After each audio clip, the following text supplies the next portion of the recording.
অখিল ওকে আমি আমার মেয়ে বলি, সেটা শুধুমাত্র আমার মুখের কথা নয়, আমি মানি তাই আমি বলি। আর সেই ঝিলিককে তুই রাস্তার মেয়ে বলিস? কোন সাহসে? তুই কে? না দিদি, আসলে ওই রাস্তায় যেতে যেতে তো অনেক ঘটনাই ঘটবে, সবেতেই যদিও। হ্যাঁ,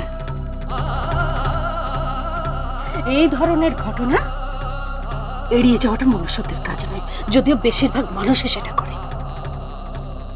ঝিলিক যা করেছে সেটা ঠিক করেছে। আর তুই কি মনে করিস অখি, আমি নার্সিং হোমটা করছি কেন? ব্যবসা করার জন্য, প্রফিট করার জন্য? না, আমার নার্সিং হোম চলবে উইদাউট প্রফিট, নো লসে। আর সেই নার্সিং হোমটা দেখাশোনা করার জন্য কোনো ব্যবসায়ের দরকার নেই,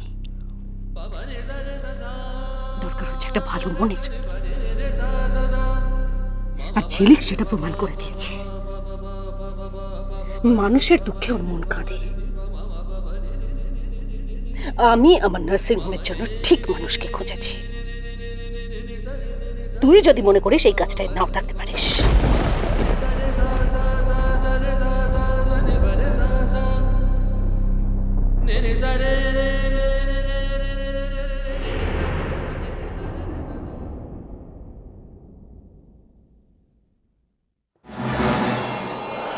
এত খারাপ অবস্থাও নয় যে একটা পিকনিকে যাওয়ার টাকা দিতে পারো না। না, পারি না, পারি না ফুলকি। এবার একটু এগুলো বোঝার চেষ্টা কর তুই। কি বুঝবো বলো তো? এক্সকারশনে যাবো বললাম, টাকা দিলে না। এখন পিকনিকে যাবো, তাও দেবে না। না, দেবো না। তুই আগে বলতে পারিসনি? আর এত কিছু কষ্টের মধ্যেও তো তোর মেশো তোকে মাসের প্রথমে টাকা দেয়, হাত খরচা দেয় না? সেটা থেকে জমাতে পারিস তো? বাবা, এমন ভাবে বলছো যেন হাত খরচার জন্য আমি ব্ল্যাঙ্ক চেক পাই। পাই তো মাত্র 1000 টাকা, তাও এই মাসে 500 টাকা পেয়েছি। মোবাইলের জন্য তোকে আলাদা পয়সা দেওয়া হয়। ও বাবা, এত হিসাব করবে? হিসেব করে চলতে হবে এখন। দেখছিস না আমার ওষুধের জন্য তোর মিশুর কত টাকা খরচা হয়ে যাচ্ছে। তাতে কুলোচ্ছে না বলে এই বাড়িটাকেও বিক্রি করতে হচ্ছে। আসলে না, মেশোরই ক্ষমতা নেই। কই, আগে তো এরকম ছিল না। যবে থেকে জেঠু আলাদা হয়ে গেল তবে থেকে এরকম অবস্থা। জেঠুর পয়সাতেই সংসারটা চলতো। জেঠি ঠিকই বলেছিল। তোর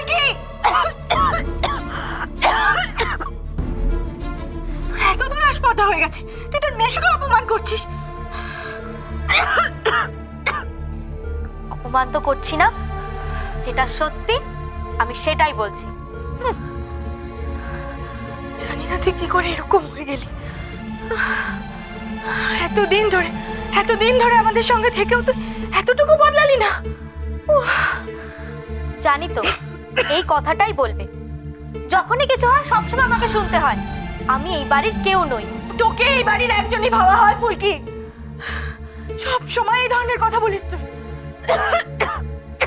কেন বলবো না? সবকিছু পাবো বলেই তো আমাকে এই বাড়িতে আনা হয়েছিল। এই বাড়িতে আসার আগে কত কিছু আমি শুনেছিলাম। এই বাড়িতে আমি যা চাইবো তাই পাবো। ভালো খাবার, ভালো জামা কাপড়। আমি বলিনি তোকে সব কথা, তোমার মেয়ে বলেছিল।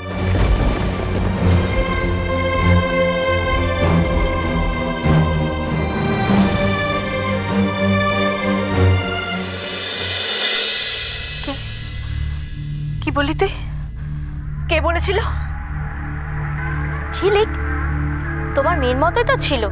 খবরদার ফুলকি, ওর নাম নিবি না তুই আমার কাছে। সে নাই করি, ওই তো আমাকে এই কথা বলে এনেছিল। বড় বাড়ি, গাড়ি, আরো কত কি। বাড়িটাই চলে যেতে বসলো তোমার জন্য। খালি বলছো পরি ফিরে আসবে, পরি ফিরে আসবে, বাড়ি বিক্রি করো না। একবার আমার ঘরটাতে গিয়ে দেখো তো বাড়িটার কি অবস্থা। মাথার উপর না ছাদ ভেঙে পড়বে। কই, তখন তো একবারও বলো না বাড়িটা পুরনো হয়ে যাচ্ছে, বাড়িটা পাল্টানোর দরকার। মেশোর তো বাড়ি সারানোর ক্ষমতা নেই। পরি আর পরি, পরির কথাই ভাবো তোমরা। কই, পরি টাকা চাইলে তো এক্ষুনি টাকাটা দিয়ে দিতে, ঠিক দিতে, টাকাটা তখন ঠিক জোগাড় হয়ে যেত। আমি তো বাইরের মেয়ে, তাই দেবে না, দিতে হবে না, আমি ঠিক জোগাড় করে নেব।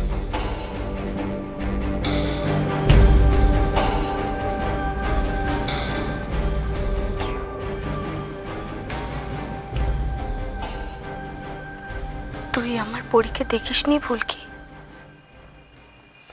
তাই এই কথাগুলো বলতে পারলি। আজকে আমার পরী হলে আমার কাছে টাকা চাইতোই না।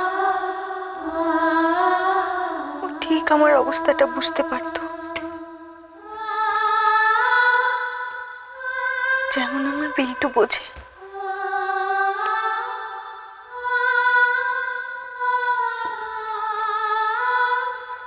আমি জানি আমার পরী যেখানেই থাক না কেন, ও আমার কথা ভাবে, আমাকে বোঝে। ও একদম তোর মতো নয় ফুলকি, একদম নয়।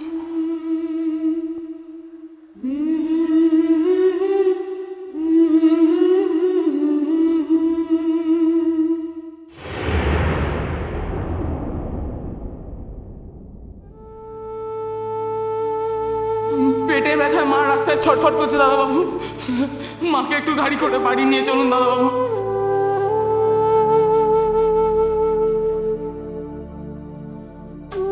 তোমার মতো মেয়ে পাশে থাকলে তোমার মা ভালো হতে বাধ্য।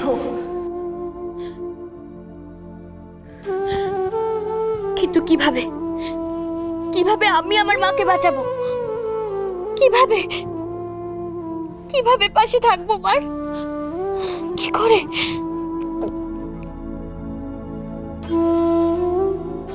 মনিকে যদি সব বলি, মনি আমাকে সাহায্য করবে না?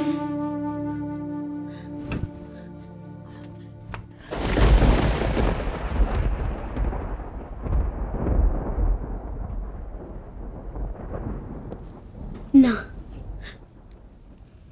আমি মনিকে বলবো না, কিছুতেই বলবো না। মনিকে যদি এখন আমি সব কথা বলে দিই, তাহলে মনি ভাববে আমি এতদিন মনিকে মিথ্যে কথা বলে এসেছি। মনি যে খুব কষ্ট পাবে। কিছুতেই হতে পারে না, মনিকে আমি কিছুতেই কষ্ট দেব না।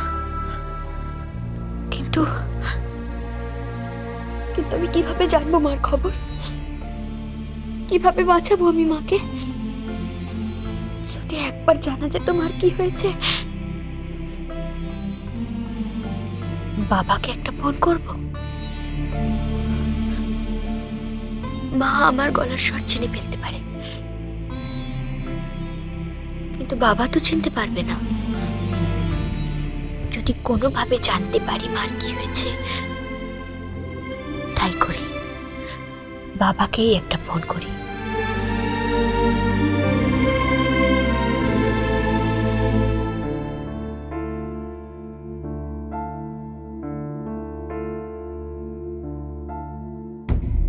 The number you're trying to reach does not exist.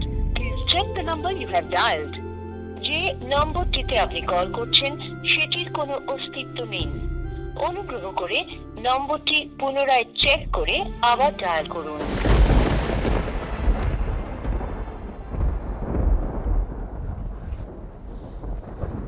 বাবার নম্বরের কোনো অস্তিত্ব নেই, তার মানে ওদের ফোনের লাইন কাটা। কিন্তু বিল না দিতে পারলে তো ফোনের লাইন কেটে দেয়। তার মানে ওদের অবস্থা এতই খারাপ।